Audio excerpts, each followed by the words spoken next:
Pacific island nation of Nauru is switching its diplomatic recognition from Taiwan to China, and Indonesian authorities are now considering Galang Island to house Muslim Rohingya refugees. Chris Casquejo has more on VOA's Asia Weekly.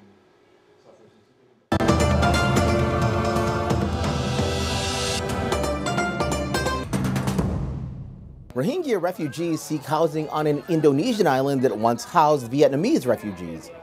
Welcome to VOA Asia Weekly. I'm Chris Casquejo in Washington. That story is coming up, but first, making headlines. Taiwan lost another diplomatic ally to China after the Pacific island of Nauru cut ties with Taiwan to establish diplomatic relations with China. China offered Nauru $100 million in annual economic assistance to switch diplomatic relations from Taipei to Beijing.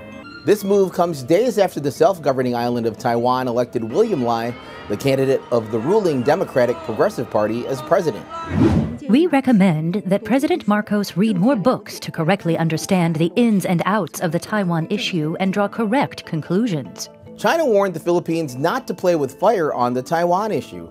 In a post on X, President Ferdinand Marcos congratulated William Lai on his election last Saturday and anticipated close collaboration with him. China asserts that President Marcos' comment violates the One China principle and interferes with China's internal affairs. The first prosecution witness testified in the Hong Kong national security case against media tycoon Jimmy Lai. Chung Kim-hong said on Wednesday that Lai had instructed him to call for people to join protests in 2019.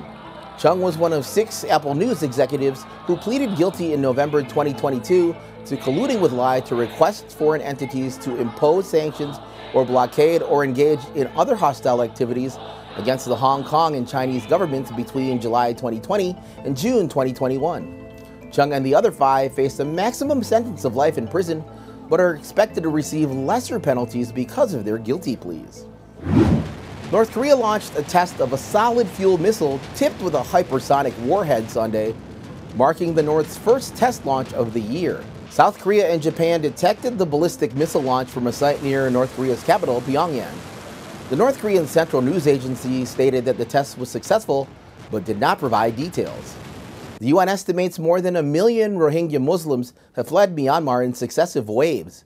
And while most ended up in neighboring Bangladesh, some have taken boats to Indonesia, where authorities are now considering using an island once used for resettlement of Vietnamese refugees. VOA's Ahadian Utama has more. It's very quiet these days on Galang Island, a small island some 40 kilometers from the main islands of Batam in Indonesia's Riau Islands and only around 84 kilometers from neighboring Singapore. These barracks are the only remaining structure that used to house Vietnamese refugees. There used to be thousands of barracks here, but now only one remains. The others are now destroyed because they are made of wood. 50-year-old Abu Nawas Tanawolo is a security guard at the former refugee camp and has lived on the island since childhood. He remembers playing with Vietnamese children from the camp and was very close to one family of Vietnamese refugees. From 1979 to 1996, this island was home to Vietnamese refugees fleeing conflict in their homeland, mostly by boat, along with some Cambodian and Laotian doing the same. By some estimates, some 250,000 refugees once called this island their temporary home. What remains now are crumbling empty buildings, like this former Indonesian Red Cross hospital, an old Vietnamese Catholic church, and a cemetery for Vietnamese refugees who died before being able to be resettled. This site is now a memorial and tourist attraction, but the island itself is now finding itself at the center of a debate about a new wave of refugees. Indonesian authorities are now considering Galang Island to house Muslim Rohingya refugees, fleeing Myanmar by boat and arriving in nearby Aceh province in the westernmost parts of the Indonesian archipelago. Some Galang Islanders are concerned about the resettlement proposal. We as locals object to Rohingya refugees being placed here because there will be consequences for us. Because even people in Aceh are uneasy with the presence of Rohingya refugees there.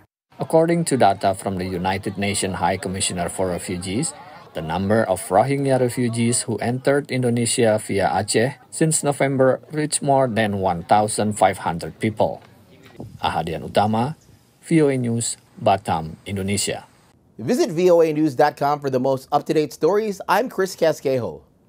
Finally, love is in the air. Brunei held a royal banquet ceremony on Monday to celebrate the wedding of Prince Abdul Mateen, son of the world's longest reigning monarch, Sultan Hassan al Bolkiah. Thanks for watching VOA Asia Weekly.